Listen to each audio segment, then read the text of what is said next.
Ibu bapak yang dimuliakan Allah Subhanahu wa ta'ala, Nabi itu murabbi. Apa itu murabbi? Pendidik. Hei para guru, hei para orang tua, Anda ini murabbi, pendidik. Bagaimana Nabi mendidik, Ustaz? Yang pertama, Nabi itu mendidik, beliau ini guru terbaik. Nabi itu guru terbaik. 140.000 sahabat itu semuanya hafal Al-Quran, padahal belum ada sekolah waktu itu. 140.000 sahabat rata-rata hafal hadis, padahal tidak ada universitas waktu itu. Apa rahasia Nabi dalam mendidik? Satu, Nabi mendidik menggunakan pendekatan kelembutan. Mendidik ini tidak boleh keras. Ini ada ibu-ibu kalau mendidik anaknya itu sumpah serapah di luar. Anaknya nakal, hoyantu. Aduh, orang Minang yang banyak contoh. Wajarlah anaknya macam mantu, kadang nampak, kadang indah kan. Ibu, boleh kami marah ke anak kami, Ustaz? Boleh, ada waktunya marah. Tapi kesemarah apapun Anda, gunakan kata-kata yang baik. Al-qaulu doa, kata-kata itu doa. Misalkan ibu marah sama anak, panggil dia, tidak apa-apa marah, tapi jangan menggunakan sumpah serapah. Hei bupati, mudah-mudahan jadi. Marah ibu sama anak ibu laki-laki, cubit apanya perutnya. Aduh, Ustaz kondang. Jadi doa. Hei dokter spesialis, ayo mandi. Begitu sama anak, ikoida. Oh, anak apa? Anak wajarlah begitu. Jangan gunakan kata-kata begitu. Bu, hati-hati. Ada sebuah buku saya baca, judulnya The Power of Mind, kekuatan pikiran.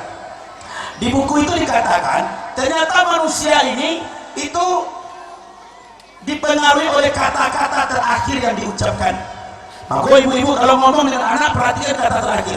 Guru-guru juga, kepala sekolah juga, kata terakhir. Kalau nggak percaya kita uji. Coba ibu-ibu, khusus ibu-ibu yang di depan sini semuanya. Sekarang pejamkan matanya, 1, 2, 3, merem. Dengarkan kata-kata saya. Jangan bayangkan tikus. Apa yang terbayang? Tikus. Lah dilarang membayangkan tikus dan terbayang. Kenapa? Karena kata terakhirnya tikus. Maka Anda kalau bicara hati-hati, perhatikan kata terakhirnya.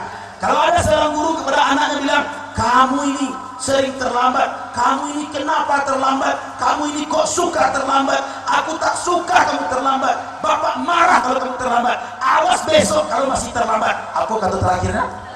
Makin terlambat dia. Oh iya, silakan Anda uji kalau Anda percaya. Ada anak kecil umur 1,5 tahun lari-lari, awas nak jatuh, tuntang jatuh. Awas kalau terlambat, makin terlambat dia. Jadi bagaimana Ustaz? Ganti kalimatnya. Nak, bapak bangga kalau kamu datang lebih pagi. Sama ada maksudnya itu? Sama, gunakan kalimat yang baik. Jangan nakal. Mama nggak suka anak nakal. Malu mama punya anak-anak nakal. Apa kata terakhirnya? Makin nakal anak ibu. Perhatikan di lingkungan Anda kalau tidak percaya. Anak yang sering dimarahi itu tidak makin baik, malah makin nakal. Ini bagaimana caranya Ustaz? Tidak boleh kami bilang jangan nakal, tidak boleh. Apa yang kami katakan? Nah, jadilah orang baik. Sama kan? Maksudnya, kenapa kita tidak pilih yang lembut ini? Ngomong kepada suami, jangan pulang malam. Awas abang kalau pulang malam. Mas ini kenapa pulang selalu malam? Apa yang terjadi? Makin malam dia pulang. Jadi gimana caranya Ustaz? Katakan, kami menunggu engkau pulang lebih awal. Gitu. Awas kalau selingkuh, awas kalau selingkuh, awas kalau selingkuh. 3 bulan lagi ya, hitam. Jadi gimana caranya? Cintai aku sepenuh hatimu. Ini soal berbahasa. Kepada anak-anak juga begitu.